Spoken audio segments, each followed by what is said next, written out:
Robert? But don't hide. You know, I'm not going to say they're the best. I'm not going to say that. I love Dame. I love him to death. But think about it. Bradley Beal's putting on a show. Westbrook is an MVP, triple-double. So there's an argument for a lot of other duos out there. But my thing is this: don't hide behind you. If I was that guy, he was like, today, I didn't tweet. It's like, no, look. At the end of the day, just scared, man. Say this. Say this. What you gonna hey, say? Look, do you have an MVP? Have you played in the finals? Because that duo has an individual that's done both. Well, yes. I would say, though, that Westbrook has not found his footing quite yet with the Wizards right now, and I would certainly give it to Damon CJ, or as you have taken to calling him, Christian James. There we go. Welcome to The Jump. I am Rachel Nichols alongside a couple of NBA champions, Richard Jefferson, Robert Horry. I would like to brag that between the three of us, we have 8 rings. That's the right way to say it, Richard. That is right. I like to say I don't think we need to say anything more. Who has 7 on this We're panel? team, baby. Might We're be, team. Yeah, there we go. Yes. So kind. Coming up, how good are the Rockets now after acquiring Victor Oladipo in that massive 4-team blockbuster trade? We will discuss the Houston side of things in a moment, but you know where we're going first. Yeah, Brooklyn. It says something about a trade if we can simultaneously have been talking about it possibly happening for months and have it knock everyone over when it comes through. Durant, Harden, Kyrie, all on one team. It's a dazzling collection of basketball talent. Durant on his way to proving he's right back up there with LeBron as the best player in the NBA. Harden, one of the game's greatest ever scorers, who's finished top 5 in MVP voting 6 of the past 7 years. Kyrie is the league's best ball handler who can flat out perform magic around the hoop. They are 3 of the most outrageously talented players in the league. But they're also, of course, 3 of the NBA's most distinct personalities, making all of this potentially explosive in about 100 different directions, both good and bad. So what does happen when 3 crazy kids moved into one of those Brooklyn lofts together to try to take on the world? I'm glad you asked. Yes, in honor of this mega trade, The Jump presents our latest show within a show. Three's Company, Brooklyn edition. And just like with Jack, Janet, and Chrissy, Jack you can Roper. expect plenty of hijinks Why you got Kyrie's face looking like that? as we see Everybody how else this smiling. group meshes. Why did they put him in Chrissy's spot, though?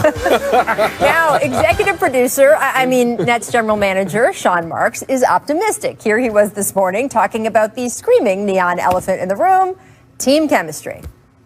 Look, I think whenever you're meshing personalities, I think we've got to wait and see how this all fits on the floor and so forth. I think these guys have given us the right answers. They've said, hey, they want to play together. They can see this fitting. And I think they're at a time in their careers, they understand that there's without a doubt going to be some nights where 1 or 2 need to sacrifice for the other and so forth. But I think they're all looking for that common goal.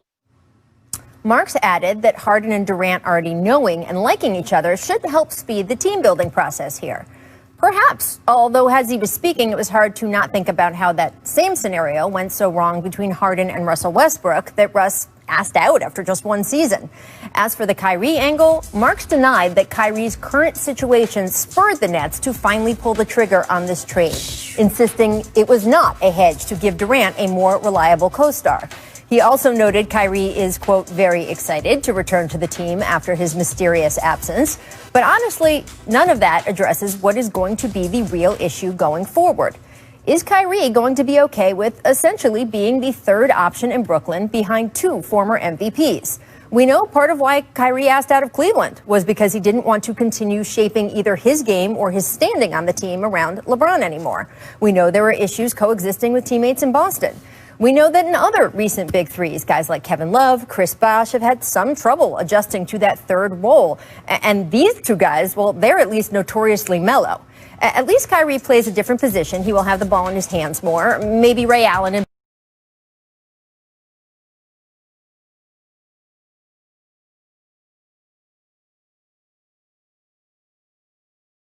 Boston is a better comparison.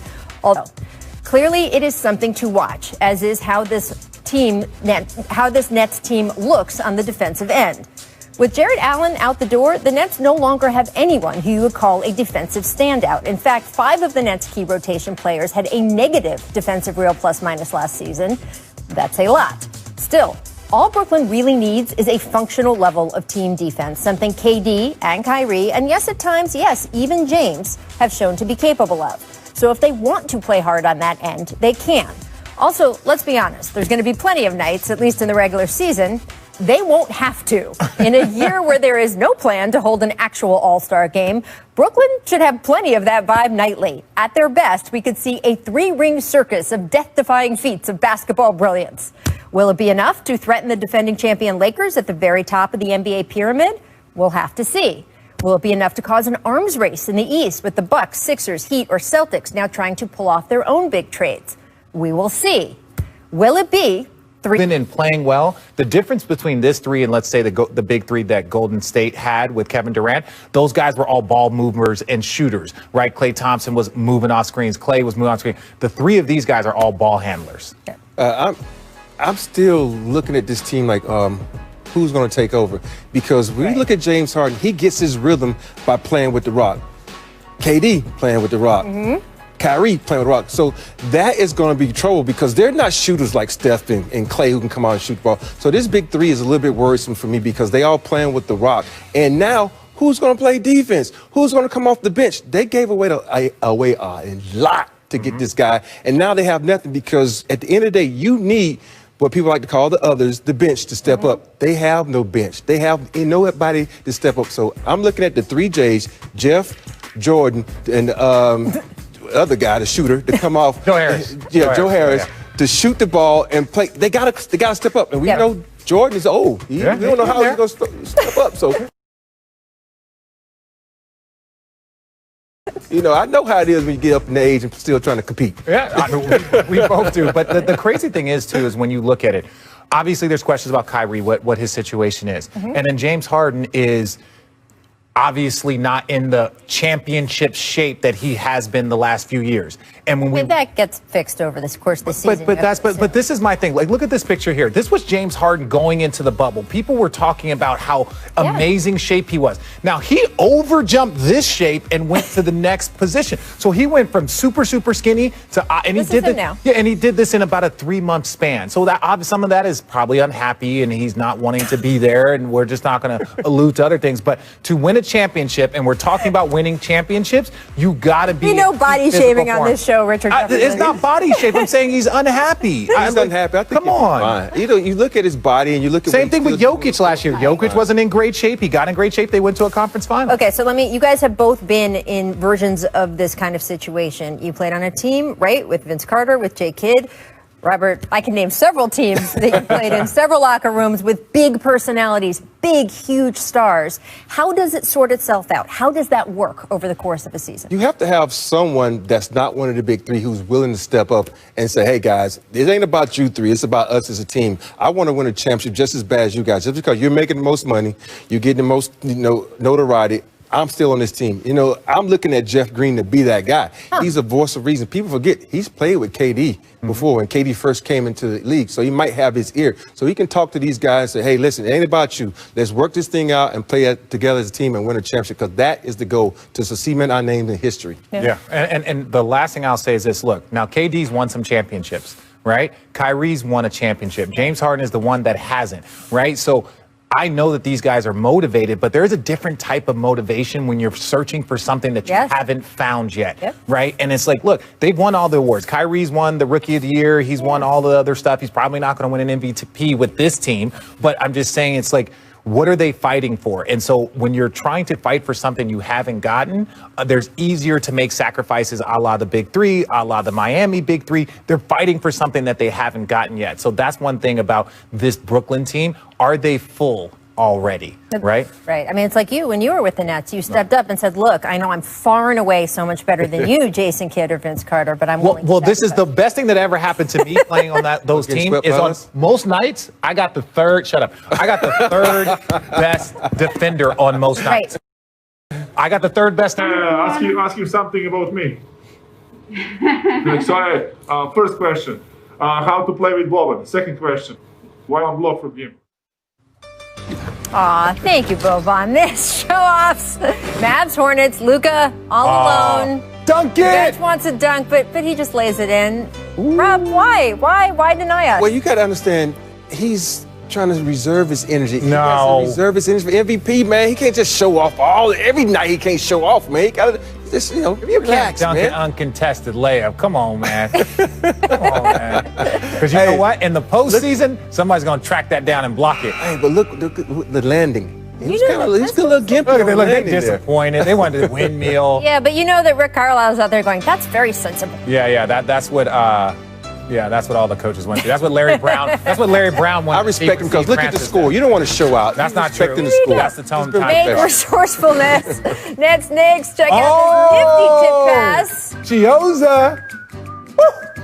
So we found a comp, Richard. Oh, yes. With Jason Kidd Watch this pass diming by you Jay up, Kidd. 2003. Woo! Speaking of Lucius Harris, there's my guy. You wasn't going to get that pass, All right, Lucius. so which was the better Nets combo pass at Madison Square Well, let me Garden? say this. The pass was better by Jason Kidd. The player that caught the pass was better. I mean, Kevin Durant. you didn't need you on a national television show to say that.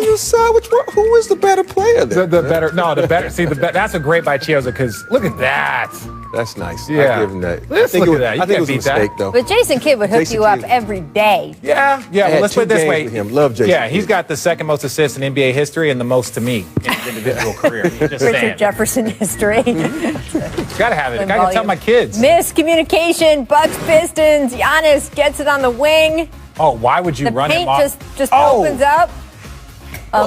I believe that would qualify as a defensive breakdown, Robert. Yeah, that's posterizing. Guys like, that's James Harden. I mean, that's defense that nobody wants to play. They're just trying to get on the other end, shoot some threes right there. You got to play some type of defense. No, but come on. Let's not talk about those four. Let's talk about Blake. Blake, what are you doing running Giannis off the line? I know it. Stop. Come on.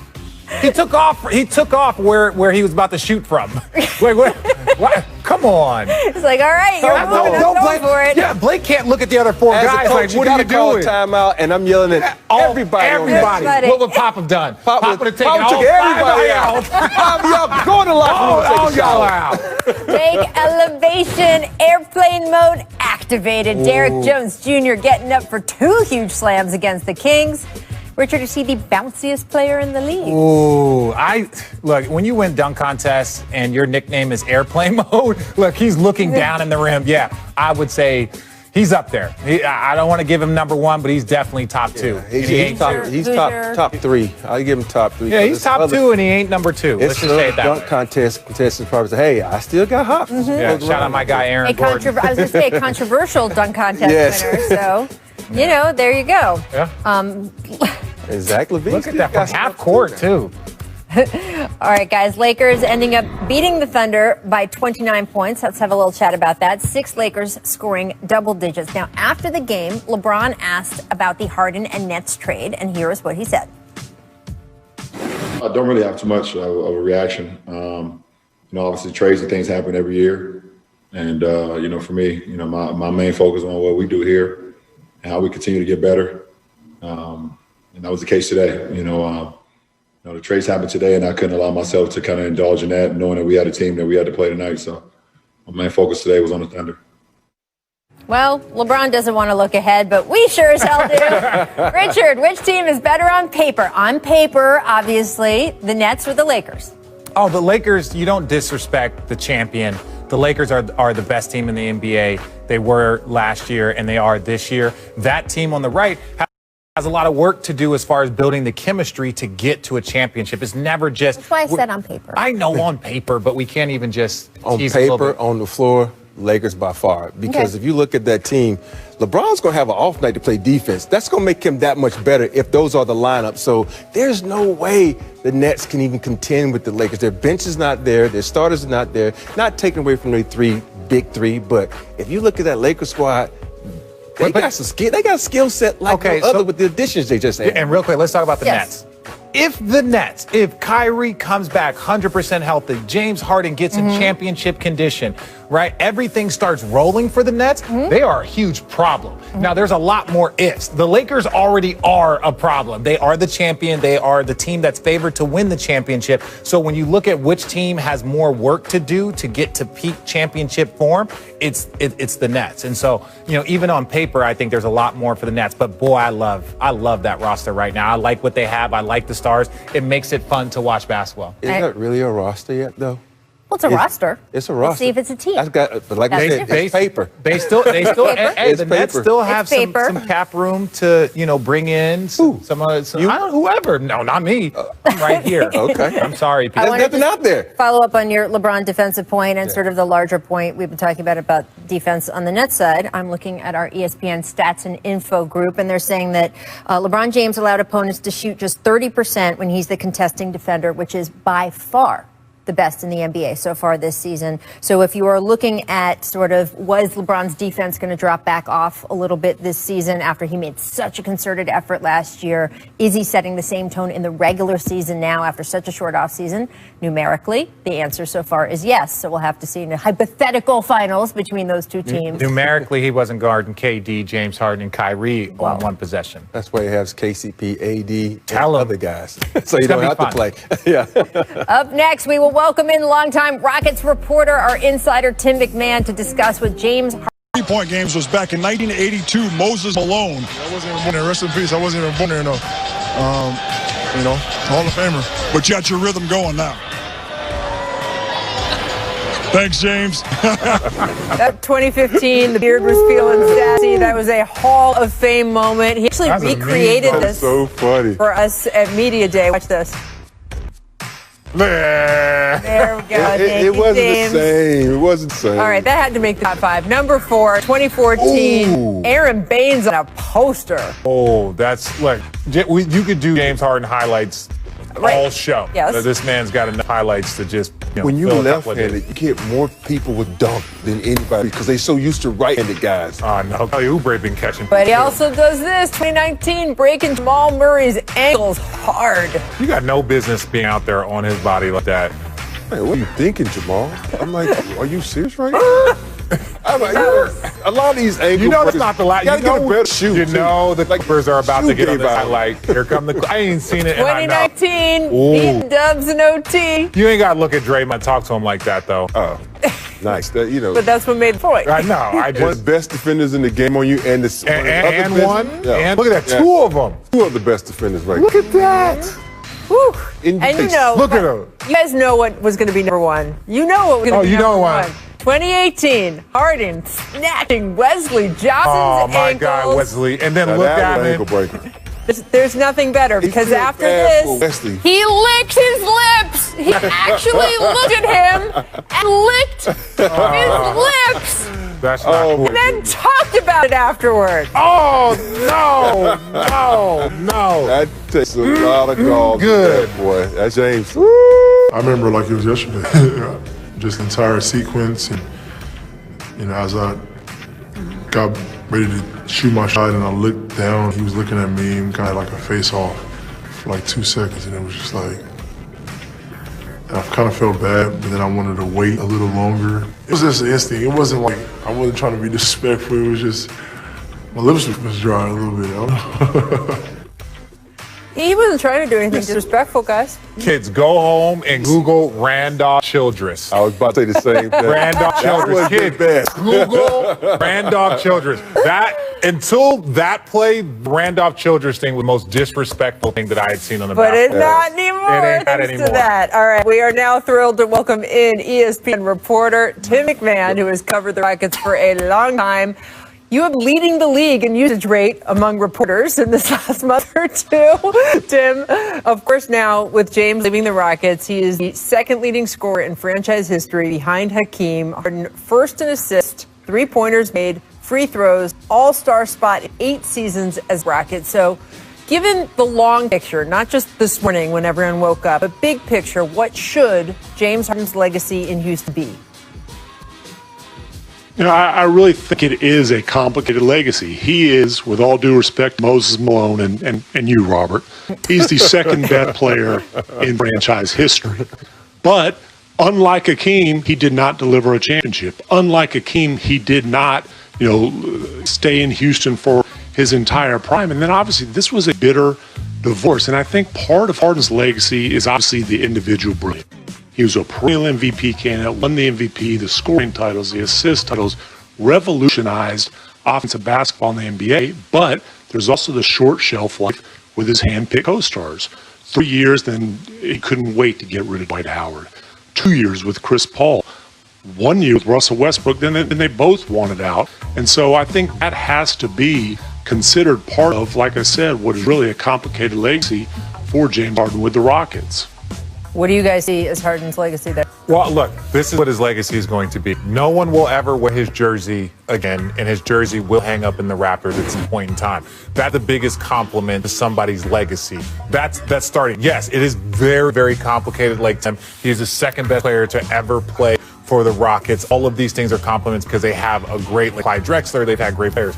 But Robert Horry, obviously, they drafted me, so I'm going to count myself in that also.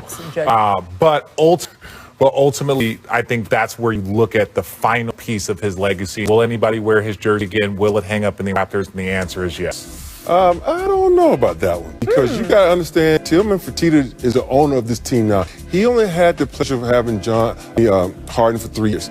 So I don't know if he's going to say, okay, going to put him up in the Raptors like the other guys who see their legacy, those guys are in the Raptors. So it's going to be different because if you look at what James did, he never really took him to the promised land. He asked for all this stuff. He got a big contract. He got all these players to place around him, and he left town in the manner they left town. So right now, there is a nasty taste in the mouth of the Houston's fans, and that was the most important thing, the Houston's fans. But we gave you everything you wanted. We did all these things. And Tim, even when I tried to open up a restaurant for this dude, and he left. And so there's a lot of things that the taste is not so great in Houston. And Houston, all respects champions. Look at Warren Moon, one of the greatest quarterbacks of all time, but they don't really put him in the Houston football legacy because he did not win a championship.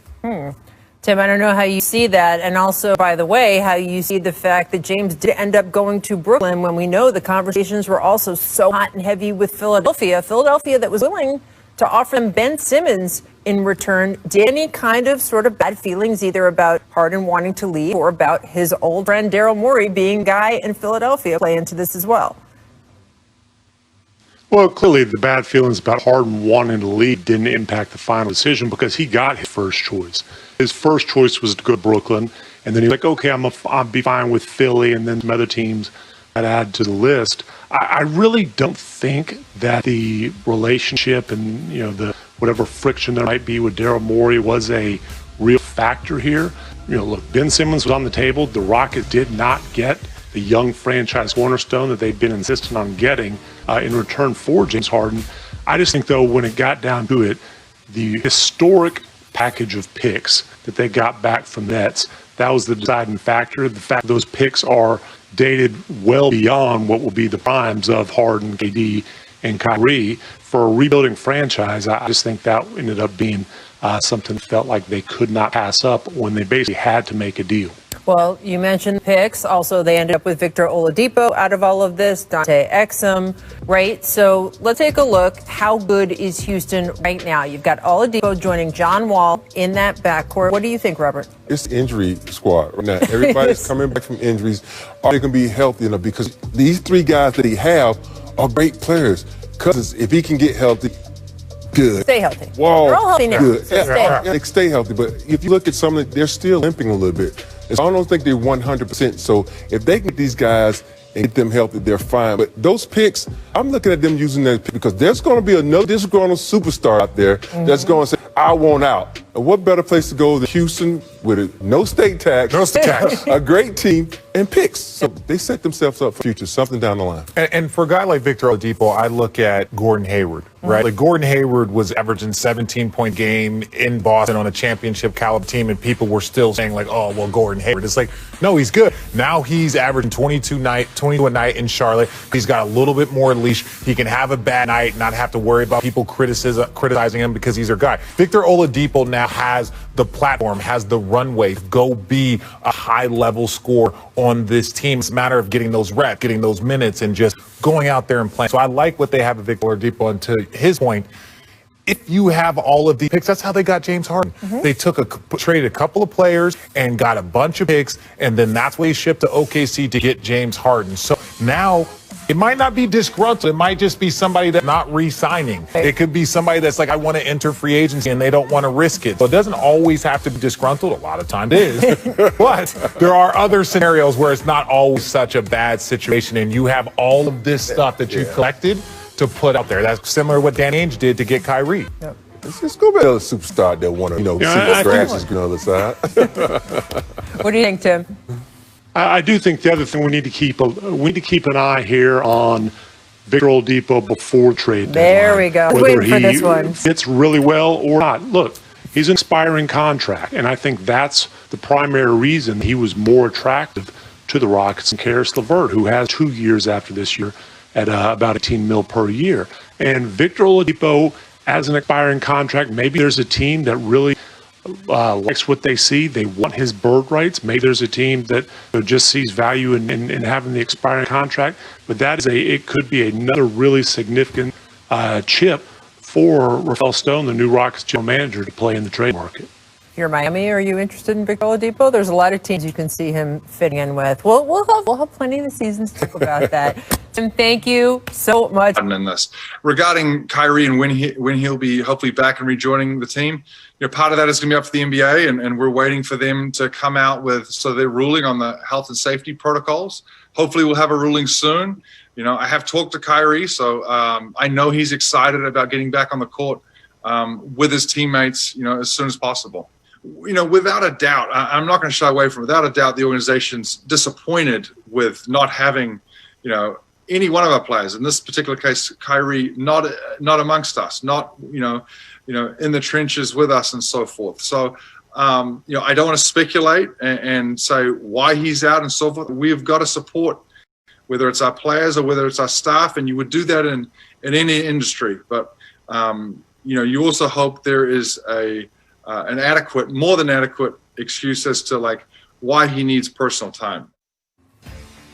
You hope there is a more than adequate excuse as to why he needs personal time. That was Nets GM Sean Marks addressing the absence of Kyrie Irving due to personal reasons.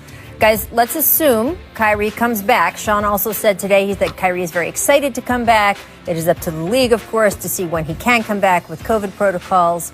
But if we look at the new Big Three in action, in the last 10 seasons, only 8 players have scored more than 1,000 points in the clutch. Guess what?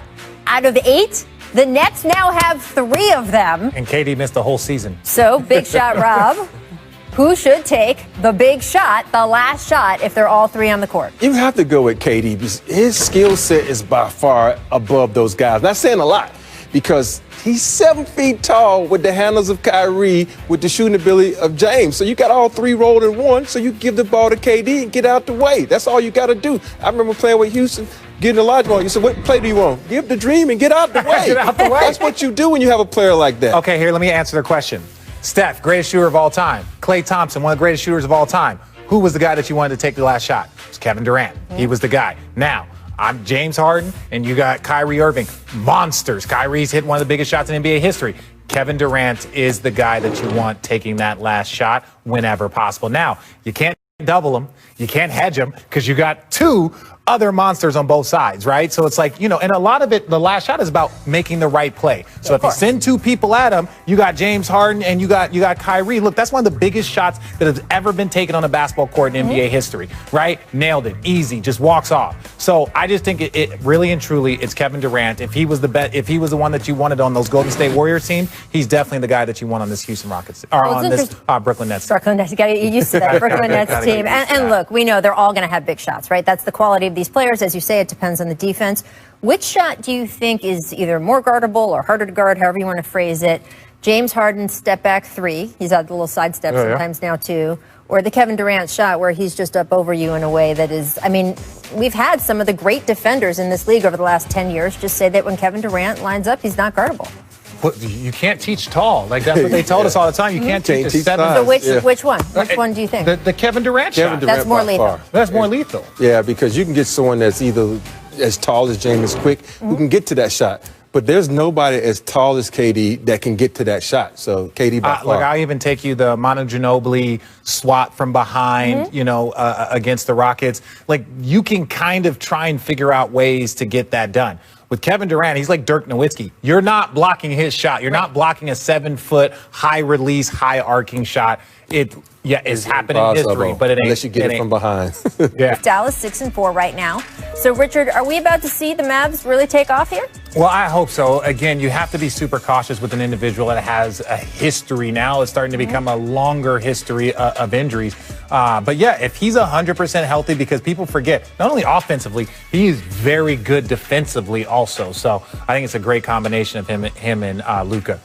He's a very skilled big man. He's a poor man Dirk on that team. He can do everything Dirk could do, but play a little bit better defense. And he needs to stay healthy in order to help this team out, because he's not healthy. They're going to be back where they were last year. Yeah. It changes. And they still have that salary slot for a third person. That third person, there was hopes of it being Giannis Antetokounmpo. It will not be Giannis Antetokounmpo. So it is interesting now to see what they end up doing with it. But obviously, Porzingis is such a huge part of that equation. I want to head out to Philly. They were right on the brink of making a deal for James Harden yesterday. Ben Simmons' name mentioned in trade reports, right? Ooh. Just, I mean, really as recently as within 20 minutes of when the actual trade was announced at 4 Eastern. So according to Mark Spears from The Undefeated, Simmons is, quote, pretty ecstatic after not being dealt to Houston. Robert, do you think he should just be glad it worked out the way it worked out, or do you think he should feel some type of way that they were clearly ready to deal him? Been there, done that. I got traded to Detroit, was in a uniform getting ready to walk on the court, and they said, wait, Sean didn't pass his physical. And I came back to Houston in a whole different mindset. I said, I'm coming out being the best player I can be and not worry about anything. And I think he needs to understand that it is a business. You're going to get mentioned in trades all the time. That's a compliment. That means somebody wants you. If nobody wants you, your name's not going to be mentioned in trades. So he should just go out and use this opportunity to motivate him and show this organization why I was the #1 pick in the draft, why you should be happy you kept me, because he is a remarkable player. And if I was Houston, this is the guy I would have wanted. Yeah, and look, at the end of the day, the key thing here is who they're mentioning you in a trade for, right? James. Right? They're mentioning you in a trade for James Harden. They're like, hey, there's a conversation between, Anthony Davis for Ben Simmons. You're like, right. Okay, I get it, right? So it's like, understand that, like, a lot of times when these top 10 players start to shift and things start to happen, big names are going to come up because big names are available. And so, this is the thing. And now, look, Philly was already playing well. Philly was playing well. I know they hit a couple of bumps in the road, but they got off to a great start. So now you can take a little bit of that pressure off and just go and know that you're on this roster. Yeah, absolutely. I mean, Robert, that story is pretty incredible. I mean, it's one thing to hear your name in trade talks. It's another thing to actually be traded, put on the uniform of your, quote, new team, and then have a good enough attitude upon being shipped back that